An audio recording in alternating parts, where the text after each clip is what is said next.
പ്രശാന്ത് മലവേൽ ഇന്ന് ഈ ചർച്ചയിലിരിക്കുന്ന സമയത്ത് കേരളം ഒറ്റക്കെട്ടായി അതിജീവനത്തിൻ്റെ ഈ തറക്കല്ലിട്ട ഈ ചടങ്ങിൽ എല്ലാവരും സന്തോഷം കൊള്ളുമ്പോൾ പ്രശാന്തിന് ആ അർത്ഥത്തിൽ ഒരു പങ്കാളിയാകാൻ കഴിയുന്നുണ്ടോ?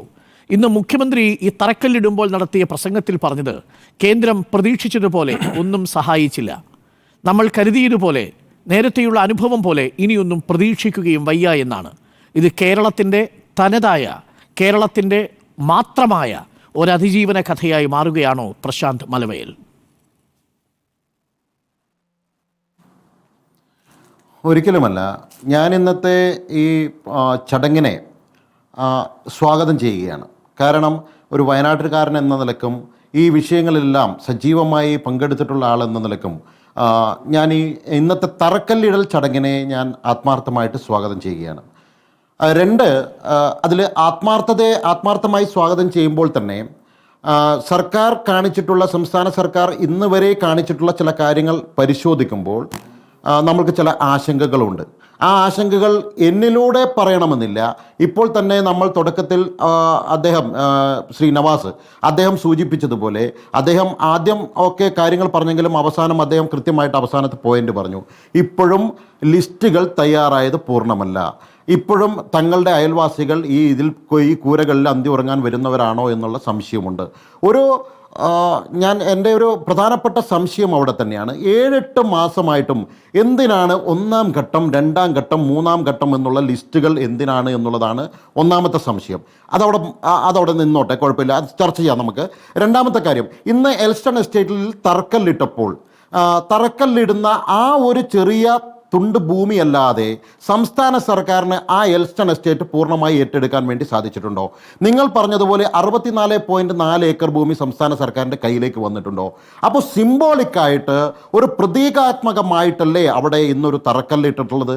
അത് ജനങ്ങളെ പറ്റിക്കാൻ വേണ്ടി, ഇവിടെ നിരന്തരം 26 കോടി രൂപ ദുരന്ത നിവാരണ അതോറിറ്റിക്ക് വേണ്ടി കളക്ടർ രജിസ്ട്രാർക്ക് കെട്ടിവെച്ചിട്ടില്ലേ?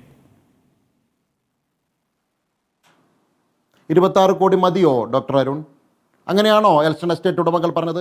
ഹൈക്കോടതി കഴിഞ്ഞ ഡിസംബർ മാസത്തിൽ പറഞ്ഞതാണ് ആവശ്യമായിട്ടുള്ള നഷ്ടപരിഹാരം കൊടുത്ത് ഭൂമി ഏറ്റെടുത്തോളൂ എന്നല്ലേ പറഞ്ഞത്? അവരുടെ ആവശ്യം നിറവേറ്റിയിട്ടുണ്ടോ? എൽസ്റ്റൺ എസ്റ്റേറ്റുകാരുടെ ഒപ്പം നിൽക്കുന്ന ആളല്ല ഞാൻ, ചേർന്ന് നിൽക്കുന്ന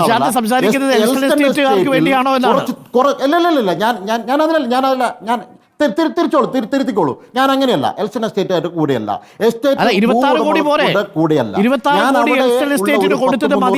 അഭിപ്രായം ബി ജെ പിക്കുണ്ടോ? ഞാൻ പറയുന്നത് അത് എത്രയോ ആയിക്കോട്ടെ, 10 കോടി കൊടുത്തോട്ടെ, 5 കോടി കൊടുത്തോട്ടെ, ഇനി ഒന്നും കൊടുക്കാതെ ഏറ്റെടുത്തോട്ടെ, സർക്കാരിൻ്റെ കയ്യിലേക്ക് കിട്ടിയിട്ടുണ്ടോ എന്നുള്ളതാണ്. കാരണം വ്യവഹാരങ്ങൾക്കുള്ള കൃത്യമായിട്ടുള്ള സംവിധാനം ഒരുക്കി കൊടുത്തുകൊണ്ട്, കോടതിയിൽ പോകാനുള്ള അവസരങ്ങൾ ഒരുക്കി കൊടുത്തുകൊണ്ട് ഒരു സിംബോളിക്കായിട്ടുള്ള ഒരു തറക്കല്ലിടൽ മാമാങ്കം നടത്തുന്നത് എന്തിനാണ്? അതാണ് ചോദ്യം. പൂർണ്ണമായിട്ട് സർക്കാരിന് ഏറ്റെടുത്തുകൂടെ? 1 രൂപ കൊടുക്കാതെ ഏറ്റെടുത്തുകൂടെ? ഇനി 5 കോടി കൊടുത്തിട്ട് ഏറ്റെടുത്തുകൂടെ? അതിന് അവിടെ 100-300 ആളുകൾ ജോലി ചെയ്യുന്നുണ്ടായിരുന്നു. സംസ്ഥാന സർക്കാർ ഏറ്റെടുക്കണ്ടേ? സംസ്ഥാന സർക്കാർ ഏറ്റെടുത്തിട്ടല്ലേ ഈ റീഹാബിലിറ്റേഷൻ പദ്ധതി അങ്ങോട്ട് മുന്നോട്ട് പോവുക? ഇപ്പൊ ദുരന്ത നിവാരണ അതോറിറ്റിയുടെ ചട്ടപ്രകാരമല്ലേ ആ ഭൂമി ഏറ്റെടുക്കാൻ കളക്ടർ തുനിഞ്ഞിറങ്ങിയതും കോടതി പച്ചക്കൊടി കൊടുത്തതും? എല്ലാ കേസുകളിലും എൽസ്റ്റൺ എസ്റ്റേറ്റും ഹാരിസൺ എസ്റ്റേറ്റും തോറ്റില്ലേ? ഇപ്പോൾ പൂർണ്ണമായും കേരള സർക്കാർ അവിടെ പൈസ കെട്ടിവെച്ചില്ലേ? ഡോക്ടർ അരുൺ, ഇല്ല, അത് തെറ്റല്ലേ? 26 കോടി അവിടെ കെട്ടിവെച്ചിട്ടുണ്ട്. 26 കോടി മതി എന്ന് എൽസ്റ്റൺ എസ്റ്റേറ്റുകാർ പറഞ്ഞു കഴിഞ്ഞോ? അത് മതി എന്ന് പറഞ്ഞു കഴിഞ്ഞോ? കോടതിക്ക് ബോധ്യമായി, ബി ജെ പിക്ക് ബോധ്യമായി എന്ന് പറയുമ്പോഴാണ് സംശയം. നിങ്ങൾ വാദിക്കുന്നത് ദുരന്തബാധിതരായ മനുഷ്യർക്ക് വേണ്ടിയാണോ, അതല്ല എൽസ്റ്റൺ എസ്റ്റേറ്റിന് വേണ്ടിയാണോ? ഇല്ല, അതെ പൂർണ്ണമായി അല്ലല്ല, ഒരിക്കലുമല്ല. ഞാൻ ചോദിക്കുന്നത് പൂർണ്ണമായി എൽസ്റ്റൺ എസ്റ്റേറ്റ് സംസ്ഥാന സർക്കാരിൻ്റെ കൈകളിലേക്ക് വന്നു കഴിഞ്ഞോ എന്നുള്ളതാണ് ചോദ്യം. അത് വരുന്നതിന് മുൻപ് എന്തിനാണ് തറക്കല്ലിട്ടത് എന്നുള്ളതാണ് ചോദ്യം.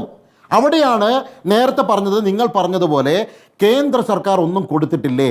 കേന്ദ്ര സർക്കാരിൻ്റെ ഒരു പ്രതിനിധി എന്നുള്ളവർക്ക് ആത്മാർത്ഥതയോടുകൂടിയാണോ ഞാൻ ഇന്നിവിടെ ഇരിക്കുന്നത് എന്നുള്ള ചോദ്യത്തിന് ഉത്തരമാണ് രണ്ടാമത്തെ കാര്യം. 111 കോടി രൂപ, 530 കോടി രൂപ ഇവിടെ ഈ സംവിധാനത്തിൻ്റെ റിഹാബിലിറ്റേഷന് വേണ്ടി മറ്റു കാര്യങ്ങൾക്കും വേണ്ടി വകയിരുത്തിയതിൽ ഒന്നാമത്തേതാണ് 111 കോടി രൂപ നെടുമ്പാല എസ്റ്റേറ്റിലും എൽസ്റ്റൺ എസ്റ്റേറ്റിലും റീകൺസ്ട്രക്ഷൻ ആൻഡ് റീഹാബിലിറ്റേഷന് വേണ്ടി 111.32 കോടി രൂപ മാറ്റിവെച്ചത്. അതിൻ്റെ പണി മാർച്ച് മാസത്തിൽ തുടങ്ങിയാൽ മതി. അത് അവസാനിപ്പിക്കുന്നത് ഡിസംബർ മാസം 31 തീയതി അവസാനിപ്പിച്ചാൽ മതി. അതിന് വേണ്ടിയിട്ടുള്ള ഒരു സംവിധാനമല്ലേ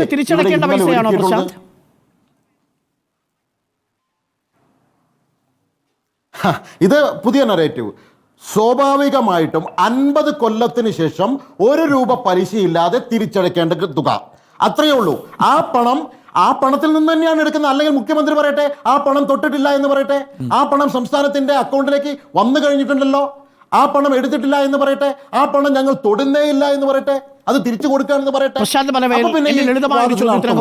കേന്ദ്ര സർക്കാർ പ്രകാരം കേരളം 2221 കോടി രൂപ നഷ്ടപരിഹാരമായി ആവശ്യപ്പെട്ടു. എന്നാൽ കേന്ദ്രം ഒന്നും കൊടുത്തില്ല. പകരം കേന്ദ്രം 589 കോടി രൂപ കേരളം കൊടുക്കുന്നു. കേരളം കൊടുക്കുന്നത് എങ്ങനെയാണ്? വായ്പയായി കൊടുക്കുന്നു. ആ വായ്പയിൽ 111 കോടിയാണ് താങ്കൾ ഈ പറഞ്ഞതുപോലെ ഈ ടൗൺഷിപ്പിൻ്റെ ഈ പദ്ധതിക്ക് വേണ്ടിയിട്ട് ഉപയോഗിക്കാനുള്ളത്. അത് 50 വർഷത്തിനു ശേഷം തിരിച്ചടയ്ക്കണം. സമാനമായ സാഹചര്യത്തിൽ ത്രിപുരയ്ക്കൊരു 40 കോടി കൊടുത്തല്ലോ, അത് വായ്പയല്ലല്ലോ. സമാനമായ സാഹചര്യത്തിൽ അതിനെ അത്രയും പോലും ആഘാതമുണ്ടാകാത്ത ആന്ധ്രാപ്രദേശിനും തെലങ്കാനയ്ക്കും 3448 കോടി രൂപയും 11,500 കോടി രൂപ ബീഹാറിനും കൊടുത്തല്ലോ. ഈ പൈസയൊന്നും തിരിച്ചടയ്ക്കണ്ടല്ലോ.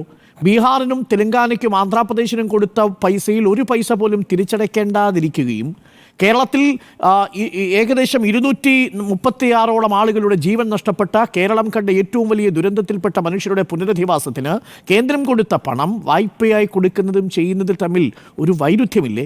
രണ്ടും രണ്ട് നിലപാടല്ലേ? ആ നിലപാടിനെയാണ് ഇന്ന് മുഖ്യമന്ത്രി വിമർശിച്ചത്.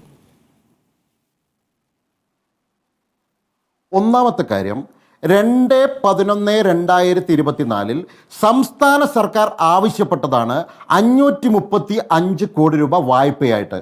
കേന്ദ്ര സർക്കാർ അപ്പോൾ തന്നെ അനുഭാവപൂർണ്ണമായിട്ടുള്ള നിലപാടെടുക്കുകയാണ്. നിങ്ങൾ ചോദിച്ചിട്ടുള്ള തുക 502 ഡേറ്റ് വെച്ചോളൂ, 2/11/2021 കഴിഞ്ഞ നവംബർ മാസം 2-ാം തീയതി സംസ്ഥാന സർക്കാർ ആവശ്യപ്പെട്ടതാണ് 535 കോടി രൂപ വായ്പയായി. ആ വായ്പയായിട്ട് അനുവദിച്ചത് മാനദണ്ഡങ്ങൾ ഇപ്പോൾ നാളെ മറ്റന്നാളോ അടയ്ക്കേണ്ട, നിങ്ങൾ 50 കൊല്ലം കഴിഞ്ഞ് പലിശയില്ലാതെ അടച്ചോളൂ. പക്ഷേ ഏതൊക്കെ മേഖലയ്ക്ക് ചെലവഴിക്കണമെന്ന് കേന്ദ്ര സർക്കാർ പറഞ്ഞിട്ടുണ്ട്. കാരണം വായ്പയില്ലാതെ കൊടുക്കുന്ന തുകയായതുകൊണ്ട് തന്നെ ഏതൊക്കെ മേഖലയ്ക്ക് എന്ന് കൃത്യമായിട്ട് പറഞ്ഞിട്ടുണ്ട്. അതാണ് ഒന്നാമത്തെ കാര്യം. രണ്ടാമത്, 2219 കോടി രൂപയുടെ PDNA റിപ്പോർട്ട് പ്രകാരം സഹായം ആവശ്യപ്പെട്ടിട്ടുണ്ട്. ഞാനത് അംഗീകരിക്കുന്നു. എൻ്റെ ഒരു ചോദ്യം ഡോക്ടർ അരുൺ, പ്രേക്ഷകർക്ക് വേണ്ടിയിട്ടും ഇവിടുത്തെ വിക്ടിംസ് ആയിട്ടുള്ള ആളുകൾക്കും വേണ്ടിയിട്ടാണ്. PDNA കൊടുത്തപ്പോൾ ഈ ചൂരൽമലയിലും മുണ്ടക്കയിലുമുള്ള 1023 വീടുകൾ പുനരധിവസിപ്പിക്കുമെന്ന് മുഖ്യമന്ത്രി പറഞ്ഞിട്ടില്ലേ? ഇപ്പോൾ എത്രയാണ് ഉള്ളത്? 430 താഴെ. ശരി, ബാക്കി 622 എവിടെയെന്ന് ചോദിക്കാൻ ആരും പാടില്ല. പോട്ടെ.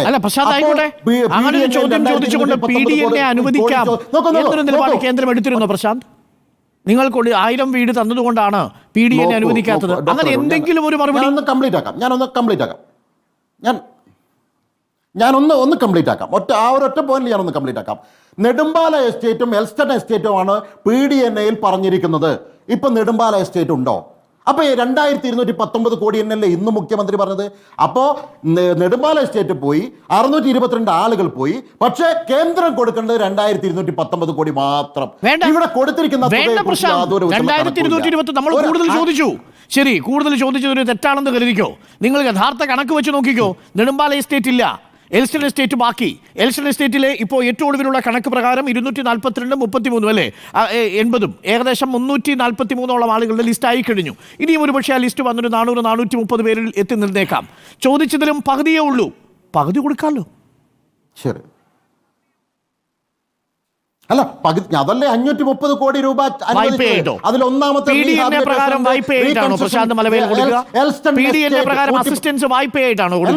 എല്ലാ 111 കോടി രൂപ എടുക്കട്ടെ. അത് ചെലവഴിക്കട്ടെ, ജനങ്ങൾക്ക് ഉപകാരപ്രദമാവട്ടെ. എന്നിട്ട്? അത് ഉപയോഗിച്ചില്ലല്ലോ. എന്നിട്ട് 50 വർഷം കഴിഞ്ഞ് തിരിച്ചടക്കട്ടെ. മാലിന്യങ്ങൾ നീക്കം ചെയ്യാൻ ഒരു 50 വർഷം കഴിഞ്ഞ് മാനദണ്ഡവുമില്ല. തിരിച്ചടക്കട്ടെ. അതാണ് നമ്മുടെ ചോദ്യം. അല്ല, അത് ഇവർ നോക്കണ്ടല്ലോ. അതെന്തിനാണ് ഇന്നത്തെ സംസ്ഥാന സർക്കാർ നോക്കുന്നത്? എന്തിനാണ്? അത് ശരി. അവിടെ റീഹാബിലിറ്റേഷന് വേണ്ടിയിട്ടുള്ള അപ്പൊ പിന്നെ എന്തിനാണ് ഇത് വായ്പയായി അനുവദിക്കുന്നത് പ്രശാന്ത്? എല്ലാ ആ മാനദണ്ഡങ്ങളും പണമെങ്കിലും 529 കോടിയെങ്കിൽ 529 കോടി അല്ല, ആ പണമെങ്കിലും PD തിരിച്ചടയ്ക്കേണ്ടാത്ത നോക്കൂ. അസിസ്റ്റൻസ് ആയി ഈ പറയുന്ന മനുഷ്യരുടെ ദുരിതം അകറ്റാൻ വേണ്ടി കേന്ദ്ര സർക്കാർ കൊടുത്തിരുന്നെങ്കിൽ ഇന്നിപ്പോ ഈ ചടങ്ങിൽ ഏറ്റവും കൂടുതൽ അഭിമാനിക്കേണ്ട ഒരാൾ പ്രശാന്ത് മലവേലാകുമായിരുന്നില്ലേ? ഡോക്ടർ അരുൺ PDNA പ്രകാരം അവിടെ ഒരു കല്ലെടുത്ത് വെക്കൽ മാത്രമാണോ റീഹാബിലിറ്റേഷൻ എന്ന് പറയുന്നത്? അവനവന്റെ കയ്യിലുള്ള പണം ഉപയോഗിച്ച് ഒരു പൈസ പോലും സഹായമായ അർത്ഥത്തിൽ കൊടുക്കാതെ പ്രശാന്ത് മലവേൽ 8 മാസത്തിനുള്ളിൽ കോടതി വ്യവഹാരങ്ങളെല്ലാം വിജയിച്ച് ഇവിടെ 26 കോടി രൂപ കെട്ടിവെച്ച് ഈ പറയുന്ന പദ്ധതിയിലേക്ക് ഇറങ്ങിയ ഒരു കാലത്താണ് നമ്മൾ നിൽക്കുന്നത്. കേരളത്തിലെ പ്രതിപക്ഷവും ഭരണപക്ഷവും ഒറ്റക്കെട്ടായ ഒരു അതിജീവനത്തിന്റെ കഥ രചിക്കുകയാണ്. ഞാൻ പ്രശാന്തിലേക്ക് തിരിച്ചു വരാം. പ്രശാന്ത്, എൻ്റെ ചോദ്യത്തിന് ഉത്തരം ഇനിയും കിട്ടിയിട്ടില്ല. PDNA പ്രകാരം 2221 കോടി രൂപയുടെ ആവശ്യപ്പെട്ട കേരളത്തിന്റെ ആവശ്യം എന്ത് ചെയ്തു? പകരം നിങ്ങൾ വായ്പയായി തരാൻ തീരുമാനിച്ചത് എന്തുകൊണ്ട്? ഇതേപോലെ സമാന സാഹചര്യങ്ങളിൽ തെലങ്കാനയിലും ആന്ധ്രാപ്രദേശിലും ബീഹാറിലും നിങ്ങൾ കൊടുത്തത് രൊക്കം പണമായി അസിസ്റ്റൻസ് ആയിരുന്നില്ലേ?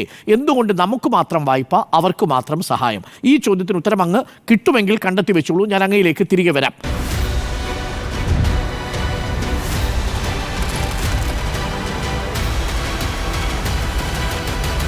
Debate with Dr. Arun Kumar.